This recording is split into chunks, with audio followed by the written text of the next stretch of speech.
Kung bago ka lang sa channel na to at isa kang true-blooded Aldab Nation na nagmamahal po kila Maine Mendoza at Alden Richards, tama po ang channel na pinuntahan mo, kaya consider na kitang bagong subscriber. Grabe! Ganun ba nagpapasalamat na nga din?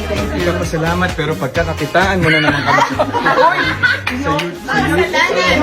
Hindi ako monetize. sa YouTube account. Of course, this is my way of also showing support to Jamie Pictures, kay Miss Annette. Of course, this is support of my company, which is Period Entertainment Corporation, to the local cinemas, and especially dun sa mga taong nakatrabaho ko before dito show. Kumbaga, paying it forward ko lang especially kay David, si Sanya na wala dito, si Jay naka-work ko sa Pulang Araw, at saka yung nakasombrero kasi minsan talaga yung hindi ko alam na-hypnotize ba ako. Ano to, Alden, we love you. Talaga bang nagagamit na lang sa YouTube. Uy!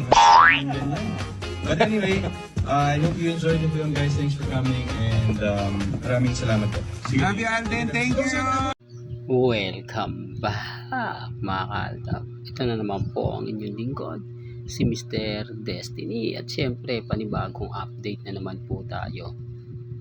Kung ang video nga lang po ang pag-uusapan mga kaaldab, sapat na nga po para mapatunayan po natin na talagang freelancer na lang si Alden Richards. Bakit nga po ba hindi na po siya pumirma pa ng bagong kontrata? Alam nyo kasi mga kaaldab, ito yung panahon na hinihintay natin na nagkakatotoo na naman po.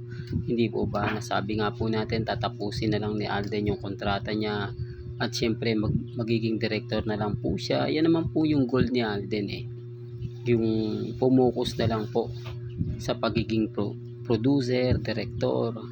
Doon pa lang po mga kaaldab may mali na doon pa lang makikita nyo na natama naman si Mr. Destiny, kasi wala namang angulo o wala namang sinabi si Mr. Destiny na hindi naman tumutugma. Umaayon lahat sa mga posts, di po ba?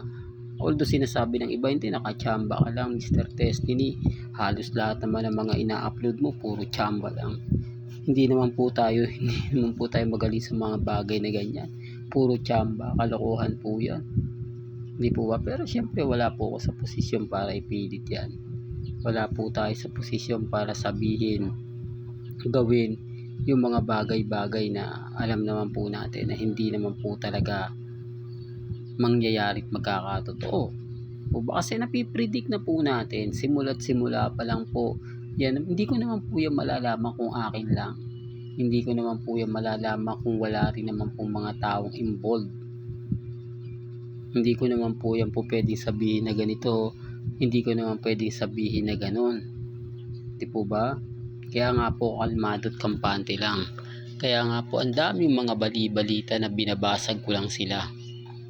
Kaya nga po hindi sila makaporma sa akin. De, real talk to mga kaaldab. Pag nakita nila si Mr. Destiny na nagbibigay ng balita, nagbibigay na ng update, wala na. Move on na sila.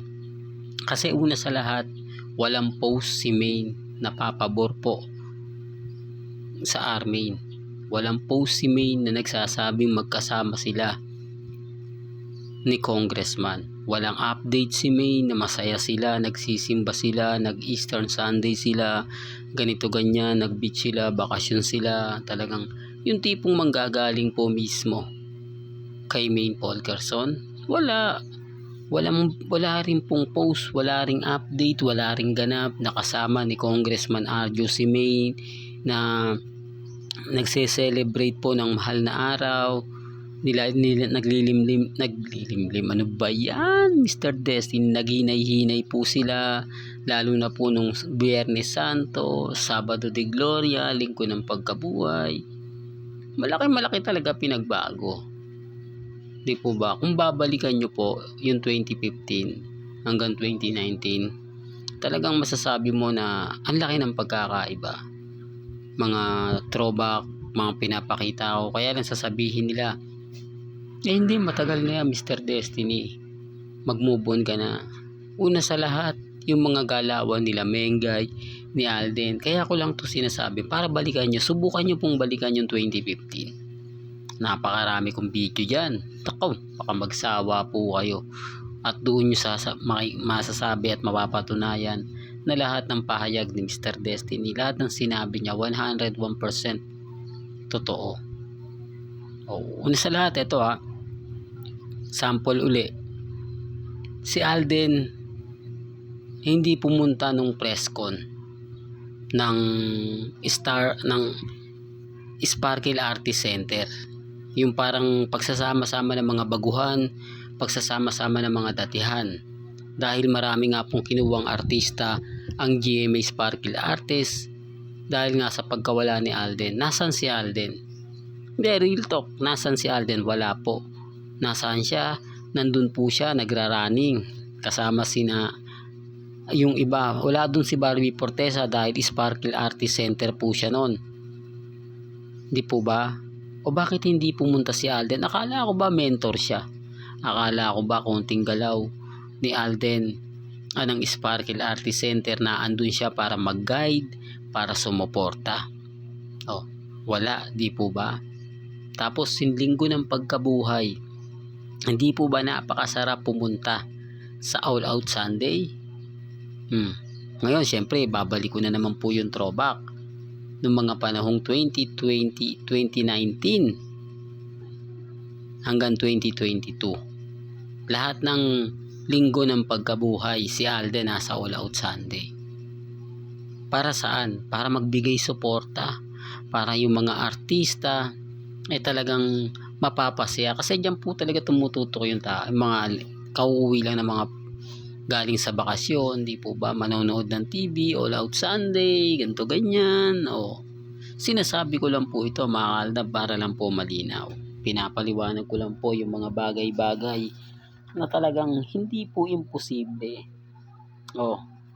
Tapos ngayon pinatawag si Alden para sa press con para siya yung host sa samahan ng mga makasalanan. Di po ba? O bakit dumalo si Alden doon?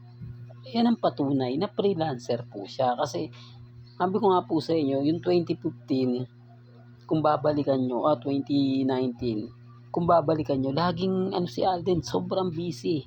Pinapupunta yan sa mga probinsya, nagpo-promote ng GMA, kahit hindi niya palabas, tumutulong siya mag-promote. Sinasabi ko lang po ito mga kalda para lang po malinaw. Tapos ngayon, dahil nag-promote si Alden sa ABS-CBN, pinatawag siya para mag-suporta sa GMA at andun nga po si Attorney Annette Gozon. Real talk yan.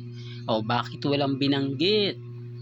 Walang sinabi si Attorney Annette Gozon na etong si Alden may bagong teleseryeng gagawin. Eto si Alden gagawa ng pelikula. Eto si Alden babalik sa All Out Sunday.